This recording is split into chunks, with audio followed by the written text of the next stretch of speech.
سماعت کرنے کی سعادت حاصل کی۔ چونکہ آج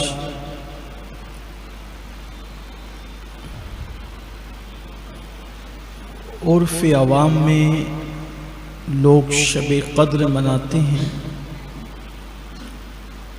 اور جمہور کے اقوال کی روشنی میں آج کی رات کو شب قدر کہا جاتا ہے۔ ویسے تو احادیث میں یہ فرمایا گیا ہے کہ رمضان المبارک کی آخری طاق راتوں میں یعنی 21، 23 اور 25، 27 اور 29 ان راتوں میں شب قدر تلاش کرو، لیکن اس پر اقوال بہت ہیں کہ شب قدر ہوتی کب ہے۔ یہ تو یقینی بات ہے، امت کے اکثر علماء، فقہاء، محدثین اور صوفیہ کا یہ قول ہے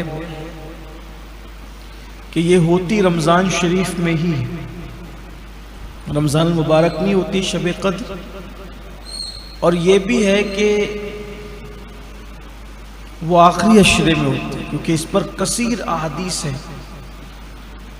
اللہ تعالیٰ فرماتا ہے اِنَّا أَنزَلْنَاهُ فِي لَيْلَةِ الْقَدْرِ، بے شک ہم نے اس قرآن کو شب قدر میں اتارا۔ تو اب شب قدر میں قرآن کو اتارا گیا تو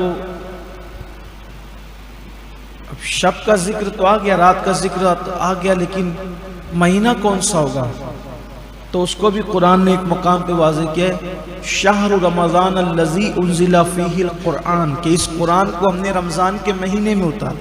مہینہ رمضان کا تھا، رات قدر کی تھی۔ تو قرآن سے یہ ثابت ہو رہا ہے کہ شب قدر ہے رمضان شریف میں، اور احادیث یہ بتا رہی کہ وہ ہے آخری عشرے میں۔ اب آخری عشرے میں سے کون سی رات ہے؟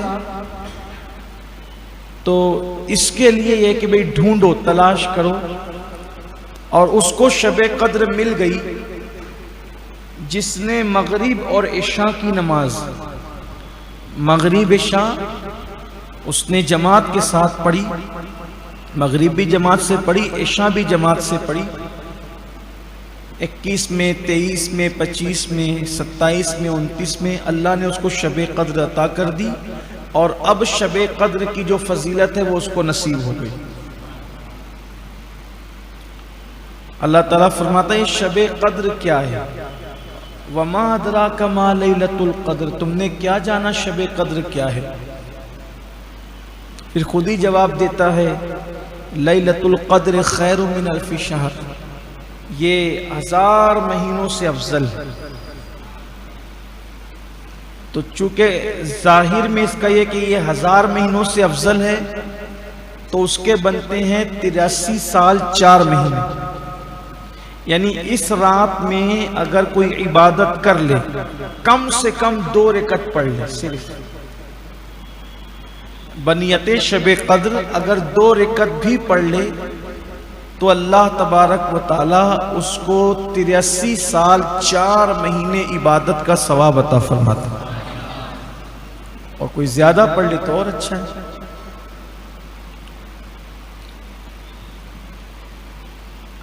اب تو چونکہ پورا مہینہ رخصت ہو گیا، آپ سے گزارش کرتا ہوں کہ اگر آئندہ اللہ زندگی دے، 21، 23، 25، 27، 29 ان طاق راتوں میں جب تراویح کے لیے آیا کریں تو اس وقت بنیت شب قدر جو وتر کے بعد کی نفل ہوتی ہے اس کو کر لیا کریں کہ میں اسی نیت سے پڑھ رہا ہوں، یا پھر مغرب کی نماز کے بعد کی جو 2 سنت کے بعد جو نفل ہوتی ہے اس میں نیت کر لیا کریں کہ میں شب قدر کی نیت سے پڑھ رہا ہوں۔ یعنی اس میں ہمیں یہ حکم نہیں ہے کہ پوری رات پڑھیں گے تو ہی اتنا ثواب ملے گا، ایسا نہیں ہے۔ اللہ نے جس کو جتنی توفیق دی، اللہ نے جس کو جتنی توفیق دی وہ اتنا پڑھے، کم سے کم 2 رکعت، زیادہ سے زیادہ 1000 رکعت، درمیان میں 100 رکعت۔ اب جو جتنا پڑھے گا اس کو اتنا ملے گا۔ یہاں یہ بات بھی عرض کی کر دوں کہ لیلۃ القدر خیر من الف شہر، کہ یہ 1000 مہینوں سے افضل ہے۔ صاحب روح البیان لکھتے ہیں اس میں، اس سورہ مبارکہ کے ضمن میں، کہ یہ 1000 جو ہے نا، 1000 یہ عرب کا محاورہ ہے۔ جیسے نہیں ہم لوگ گفتگو کرتے ہیں آپس میں کہ میں نے 1000 بار تجھے سمجھایا، تیرے سمجھ میں نہیں آیا، یعنی بہت زیادہ تجھے سمجھایا۔